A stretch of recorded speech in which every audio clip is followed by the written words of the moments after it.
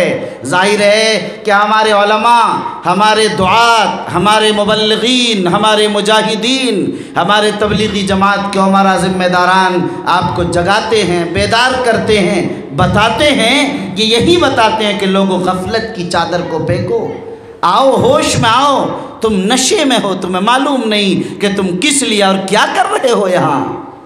میرے بھائیوں، آپ میری تقریر کر کے یہ سوچ رہے ہوں گے کہ مولانا شمشاد رحمانی کی اس تقریر کے بعد اب میں کل سے زندگی بدل لوں گا، مگر میں آپ کو بتا دوں میرے بھائیوں، ہوتا یہی ہے، لوگ سمجھتے ہیں کہ ابھی بچپن ہے، جوانی آ جاتی دیکھتے دیکھتے، لوگ سمجھتے ہیں ابھی جوانی ہے بعد میں توبہ کر لیں گے، ابھی بڑھاپا آ گیا، ابھی مرنے کے قریب آ گیا، شیطان اس طرح پوری زندگی گزار دیتا ہے، اسے اصلاح کی توفیق نہیں ہوتی ہے۔ یاد رکھیے، جس نے اپنی جوانی میں اپنی اصلاح نہیں کی، بڑھاپے میں اس کی اصلاح نہیں ہوا کرتی ہے۔ اس لیے آج آپ جس مرحلے، جس مقام پر ہیں، اپنی آمد کے مقصد کو سمجھ کر اپنی زندگی میں تبدیلی اور انقلاب کے لیے تیار ہو جائیے کہ اپنی سابقہ تمام گناہوں سے توبہ کر کے ایک پاکیزہ قرآن و حدیث کی روشنی میں اپنی زندگی گزاریں گے، اور اس عظمت کے ساتھ کہ اللہ خالق ہے، اللہ مالک ہے، اللہ رازق ہے، وہی نفع دینے والا ہے، وہی نقصان پہنچانے والا ہے، وہی شفا دینے والا ہے، وہی بیماری دینے والا ہے، اسی کے حکم سے جو کچھ کائنات میں ہو رہا ہے، اس کے بغیر کچھ نہیں ہوتا، ایک پتا بھی اللہ کے نظام کے بغیر نہیں چلتا اور ہلتا ہے۔ اگر اس عقیدے کو آپ نے مضبوطی سے نہیں تھام لیا تو لوگوں آپ کو بربادی اور آپ کے لیے پریشانی، آپ کے لیے مسائل و مشکلات آپ کے گھروں تک پہنچ چکے ہیں۔ آپ کو حیرت ہوگی، لوگ یہ سمجھتے ہیں کہ ہمیں نوکری نہیں ہوگی تو کھانا نہیں ملے گا، ہمیں تجارت نہیں ہوگی تو کھانا نہیں ملے گا۔ ایک صاحب کا لطیفہ لکھا ہے، ایک صاحب نے ماں سے کہا اپنی کہ اماں یہ تم کیا کہہ رہے ہیں کہ اللہ دیتا، اللہ دیتا ہے، ارے ہم نہیں کھانا چاہیں گے تو اللہ ہم کو کھلا دے گا؟ کہاں بیٹا کھلا دے گا؟ اس نے کہا نہیں کھلا سکتا اللہ۔ کہا کہ نہیں اللہ کھلانے والے ہیں۔ وہ جا کر جنگل میں بیٹھ گیا کہ چلو آج میں جاتا ہوں اور جنگل میں بیٹھ جاتا ہوں، کیا اللہ ہم نہیں کھائیں گے تو اللہ کھلا دے گا؟ جنگل میں بیٹھ گیا۔ وہاں تھوڑی دیر کے بعد ہی رات ہوئی، اور رات تک اس نے کچھ چوروں نے وہاں سے نظام بنایا گزرنے کا، گزرا۔ ایک صاحب نے وہیں پر کھانا بنا کر لا کر پیش کیا، رکھ دیا۔ انہوں نے سوچا کہ دیکھو یہ کہاں سے آ گیا، یہ نہیں کھایا، وقت گزر گیا۔ کچھ چور لوگ ادھر سے گزرے، کچھ لوٹ کر ڈکیت ڈاکو لوگ وہاں پہنچے، اور پہنچنے کے بعد انہوں نے دیکھا کہ کچھ کھانا رکھا ہوا، خوشبو آ رہی۔ کھانے کے قریب گئے تو دیکھا ایک آدمی یہاں بغل میں بیٹھا ہوا۔ اب انہوں نے سوچا کہ لگ رہا کہ اس میں کچھ زہر ملا کر اس نے رکھا ہے، اگر ہم کھا لیتے ہیں تو مطلب یہ ہوگا کہ مر جائیں گے اور ہمارا لوٹا ہوا سامان یہ لے کے بھاگ جائے گا، لگ رہا ایسا ہی معاملہ ہے۔ اب انہوں نے سوچا کہ اس کا علاج ایک ہے، ایسا کرو کہ پہلے انہی کو کھلا کے دیکھو، اگر یہ کھا لیتا ہے تو اس کا مطلب یہ ہے کہ صحیح ہے، کھانا ہم لوگ کھا سکتے ہیں، پھر ان کو چھوڑا دو۔ اب ان کو جو کھانا پیش کیا، واقعتاً اس کو تو کھانا نہیں تھا، بیٹھا ہوا تھا، تو زبردستی کیا پھر بھی نہیں کھایا، سمجھ گیا کہ اس میں کچھ ملائی ہوا ہے۔ سوچا کہ اور یقین بنانے کے لیے اس کی پٹائی شروع کی، کھاتے کہ نہیں کھاتے، اتنا مارا کہ زبردستی اس نے قبول کیا کہ اچھا جان جانے والی تھی، اب زبردستی میں انہوں نے کھایا 2-4 لقمہ، آدھا گھنٹہ انتظار کیا، دیکھا ہے مرا نہیں، تب ان لوگوں نے کھایا۔ اب وہ بھاگ کر گھر آیا اور ماں سے کہا کہ اماں واقعی اللہ ہی کھلاتا ہے، اور نہیں کھائے گا کوئی تو ڈنڈا مار مار کر اللہ کھلواتے ہیں، آج میرے ساتھ یہی ہوا، نہیں کھا رہا تھا تو اللہ نے بھیجا رات کے 12 بجے آدمی بھی اور کھانا بھی، اور مار مار کر ڈنڈا کھلایا، برا حال کر دیا، اس کو یقین آ گیا۔ تو میرے بھائیوں بات یہی ہے کہ ہم لوگوں کو یقین نہیں آتا نظام پر، یہ اللہ کا نظام ہے۔ بہت بہت شکریہ دوستو، آپ نے فل واچ پورا ویڈیوز دیکھا، اور ویڈیوز آپ کو پسند آیا ہوگا، پسند آ جائے تو اپنے دوستوں میں ضرور شیئر کریں اور لائک کریں، سبسکرائب کریں اور میری حوصلہ افزائی فرمائیں۔ شکریہ، جزاک اللہ۔ اللہ تبارک و تعالی آپ کو دونوں جہان میں کامیابی عطا فرمائے، شاد و آباد رکھے۔ پھر ملتے ہیں نیکسٹ ویڈیوز میں، اور ایک اچھی اور شاندار ویڈیوز آپ کے لیے لے کر حاضر ہوں گا۔ تو اجازت دیجیے، پھر ملتے ہیں دوسری ویڈیوز میں۔ السلام علیکم ورحمۃ اللہ وبرکاتہ۔